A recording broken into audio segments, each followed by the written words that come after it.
All right, I'm going to show you guys how to thread your needle and get your needle and thread ready for sewing. So first things first, we want our thread in hand. Make sure that you pinch the end of your thread with one hand, and with the other hand, grab the spool and stretch out the thread so it's about an arm's width in length. Once it is, you're going to cut the thread off of your spool.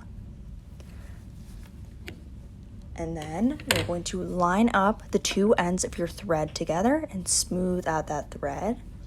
And the reason that we do this is it just makes the next step a little bit easier. When you put that needle on your thread, there's somewhere for it to go, and everything's just nice and lined up for you. It'll make sense in a minute, I hope. Okay, now that that's nice and lined up, I made sure that the thread is the same length on both sides. I'm going to take one of these sides of thread, one of the little tips, hold just a tiny bit of thread between my fingers so it's stabilized, and I'll line up the eye of my needle with that thread and slide it on. Now it might take a couple of tries. I know the eye of the needle is very small, so sometimes it takes a little bit, but eventually you'll get there. I'll slide that needle to the end of that loop I made in my previous step. And now I have my needle on my thread and it's time to knot.